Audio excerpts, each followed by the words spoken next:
Hello, this is Steven Nojiri, and this is another Tada Genji tradition video.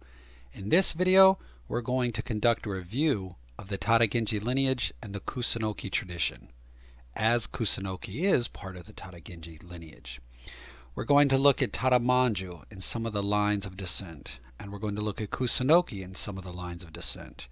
We will also take a brief look at some of the documents and how those documents fit into the equations. Again, I've touched on this before, so this video is a review from multiple videos. We're condensing it into this one. The Tada Genji.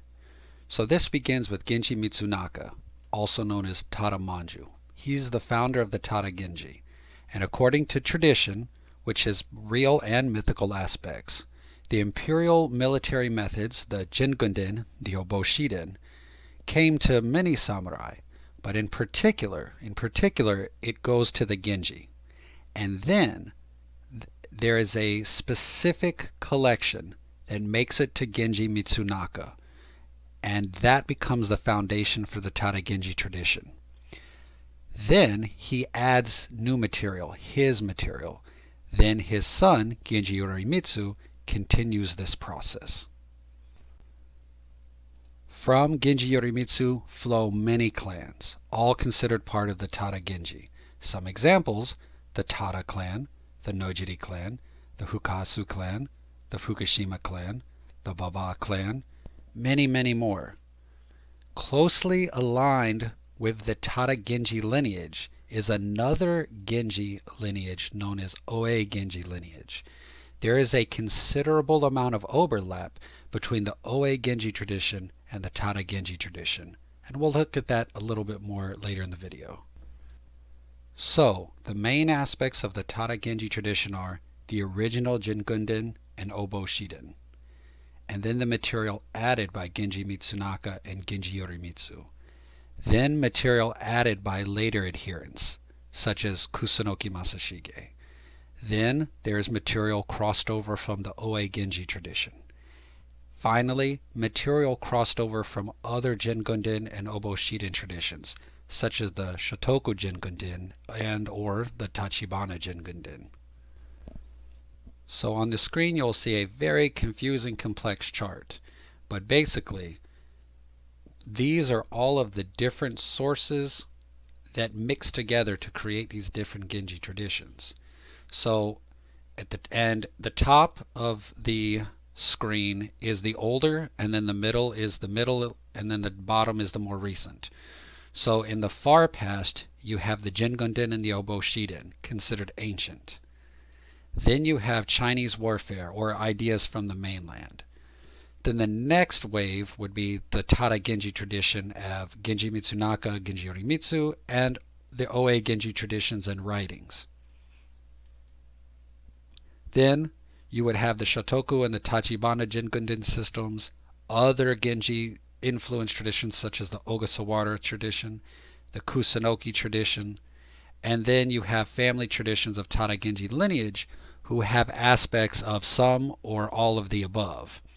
And what I've tried to do here is you will see the lines. So for example, the Jingunden Oboshiden is a yellow box.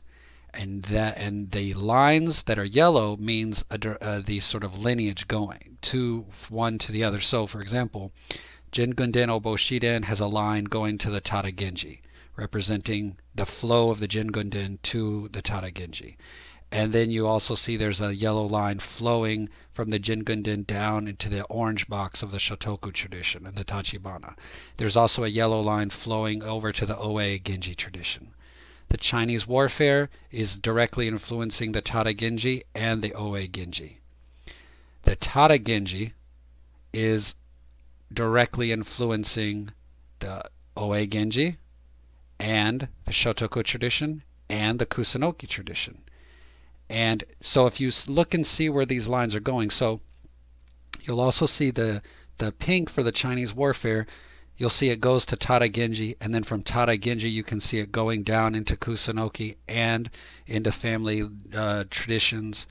Also from the Kusunoki tradition you'll see a pink line. So what you would do is you would want to pause this screen if you were interested to really get a sense of this. You would pause the screen and you would just follow everything's color coded, and then you can get a good idea. I'm not going to sit here and talk for 20 minutes to explain this. Just pause the screen and you can get an idea of how these things interrelate to each other. So now let's talk a little bit about the documentation. The red, the purple, the orange, the yellow, each one of these are broken into time periods or specific categories. The red category would be sort of the original Genji pre-1400s teachings, and that would be the Chinese war manuals and their Chinese commentaries. And what that is during the late 900s and the 1000s, 1100s, the Genji began to reevaluate the Chinese war manuals and adapt them and Japanify or Samuraify the teachings in order for them to amalgamate into samurai culture better. So those original Chinese texts and the commentaries is that first one.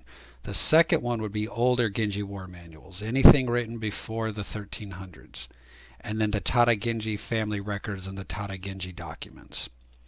The next phase would be the Jingunden and Obo Shiden documents, because those are imperial military records. Those that is specifically related to imperial war methods.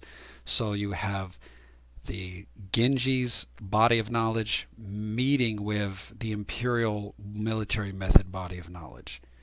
Then in number 5, Kusunoki family documents. So that would be Kusunoki teachings. And 6, the Tada Genji descendant records and documents. That's any family that is a Tada Genji descendant or is part of the Tada Genji lineage that has their own military methods or their own commentaries on everything from war to ritual to government, etc., etc. That's contained in that third category, which is 5 and 6. And then 7 is the Tada Genji Writings from 1650 to 1800s. There are some very amazing documents written in the late 1600s and the early 1700s from some Tada Genji scholars. One of them specifically, there's this guy from the Tada clan, and he has some very long, very complex documents, commentaries, and some of them are original works and some of them are commentaries to older works. But he was actually well respected by the Mito domain scholars. So for people that are wondering, is he writing real stuff or is he writing made up stuff? He was actually considered one of the top scholars by the Mito domain thought police. So in a nutshell, he is not going to be making up a bunch of fake stuff. He's known for being very sharp-eyed, very sharp-minded. So in other words, what he's writing is really good stuff, and it's not considered fake.